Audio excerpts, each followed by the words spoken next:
Yes, indeed. See you then. Thanks very much to Brian for coming in and doing recording that. Now, it's that time of year. People are thinking about gardens. I'm thinking about bees, in fact. I've got to get our bees ready. We've been doing a lot of work there. I might tell you a little bit about that a little bit later on in the program. But firstly, a few green tips to think about when going away or when just planning really for the summer. Perhaps you're going to have the family in, have the family over, perhaps to have barbecues and things like that. Just think a little bit more, and if everyone did something more, maybe we can reduce the effect on the environment. So first of all, it's quite likely of an evening that you will have finished watching TV for the evening, press the remote control and think it's all off. It's not, because the TV is still on standby. It's still ready to spring into action. But if you turn off the power socket, then that will be off. And I suppose similarly, if you're not going to be using it for long periods of time, your router, also your wireless router, that could be something that you could turn off, and that would also help to save power. Don't leave things on charge, indeed, overnight or when you're not going to be in the house. Not only does it a little bit of a fire hazard, but it's still using power as you're going to be away. Choose energy efficient appliances and light bulbs. Many light bulbs are LED now, certainly in the streets, and you can emulate the councils by choosing to have LED light bulbs if you can afford them, and they will certainly reduce down the amount of electricity that you use. And certainly go for energy saving light bulbs. Now, save water. You can save water like turning off the tap when you're brushing your teeth or shaving. Collect the water used to wash vegetables and salad to water your houseplants. Lower your shades or close your curtains on hot days to keep the house cool and reduce the use of electric fans or air conditioning. Let clothes dry naturally, like out on the line if possible. Keep the lids on pans when cooking to conserve energy. Use rechargeable batteries. That's always a good thing. Now, if you have any disposable location for used batteries, glass, plastics, paper and other wastes, then you can use that. And there's a recycling centre along Hazelhead Avenue in Hazelhead Park here in Aberdeen, and likewise they will be available from other places in Aberdeenshire as well.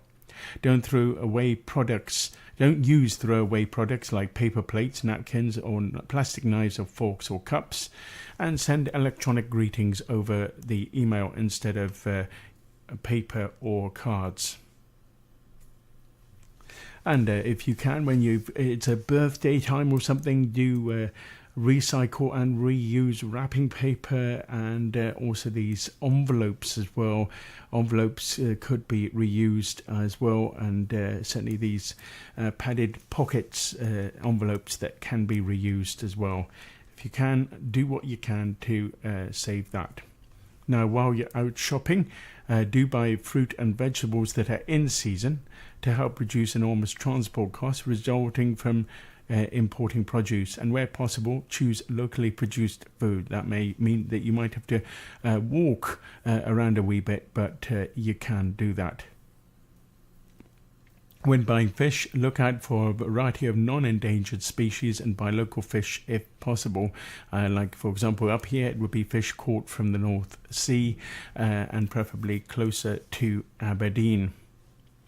And if you are going to be going shopping, and just one or two things, try not to use the car and walk if you possibly can instead. That will again make a difference. Short car journeys can really tend to mount up, and the car engine won't be really that warm when you're sort of simply going to and from the supermarket with just barely a mile in between. So try and avoid using the car if at all possible. Bring your own bags to the grocery and reuse plastic bags that create so much waste. Look out for products that have less packaging as well. And at work, use printers that can print on both sides of the paper. and we do have such a printer, and it was given to us as a gift, so that was a real blessing to us. And yes, we do use that, and if possible we try to only use paper that we actually need to, but when we're printing out for the radio station, sometimes that can generate quite a bit, and you get paper and paper. But always ask for and buy recycled paper if you can for your business stationery and to use in printers. Turn off computer monitors, printers and other equipment at the end of each day if possible. Always turn off your office lights and computer monitor when you go out for lunch or to a meeting. And obviously for security, you can actually even lock your computer if you're planning to come back to that again at work. On holiday, well, it's not going to be so easy for us, but anyway, go on holiday during the off-peak period to prevent overstraining resources. You also avoid the crowds. Be interesting. Find out about places before you visit. You may be using an environmentally sensitive area, in which case you must take extra care to stay on the footpaths and follow signs. Don't travel by air if you can avoid it, because air travel uses up large amounts of fossil fuels and creates greenhouse gases. Dispose of any rubbish responsibly. It can be hazardous to wildlife. Use public transport, cycle or walk instead of using a car, and if it's only for short journeys, do just try and use a car really instead. Use facilities and trips run by local people wherever possible. Don't be tempted to touch wildlife and disturb habitats, whether it be on land or at the coast or underwater.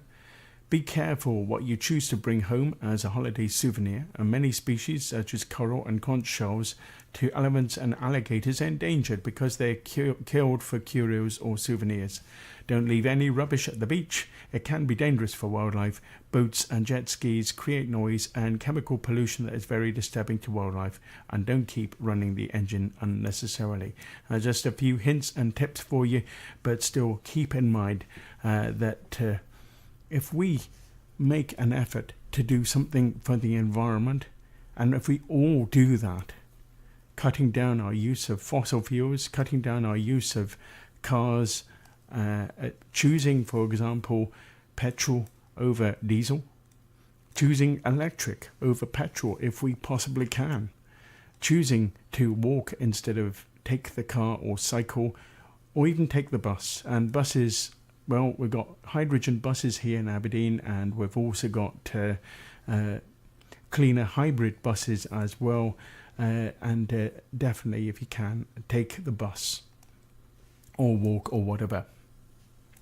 These are just a few hints and tips, and that can make a huge difference. As I was saying a little bit earlier, I was watching this Steve Backshaw program, going to really far away places, but he went there with more of a special scientific object in mind, and that was for him to see himself and the team to see for themselves the effect that global warming was having on the glaciers. And what has been happening on the Greenland Ice Sheet is that the Greenland Ice Sheet can be up to 3 kilometers deep in ice. And you might say, well, so what? There's a lot of ice. Yes, but all around that, glaciers are retreating at a tremendous level.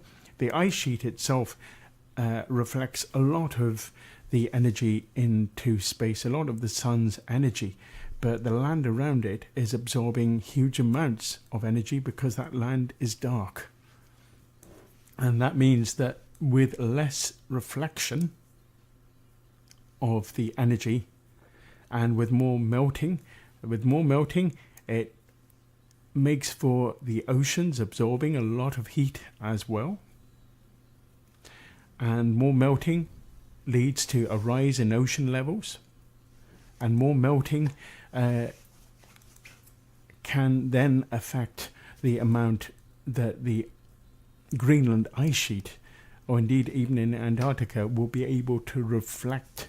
And this means that the world is going to grow much warmer. there will be more extreme weather events. There will be lots of things going on that are undesired, and it will mean also that people in just really 10, 20 years or less or more, I'm not sure, could mean, well, people will be out of house, home, and maybe even lose their lives. Up to 1 billion people, even the currently 1/7 of the world's population, as a result of global warming, could lose their lives, could lose their homes, could lose their livelihoods as a result of what we're doing today.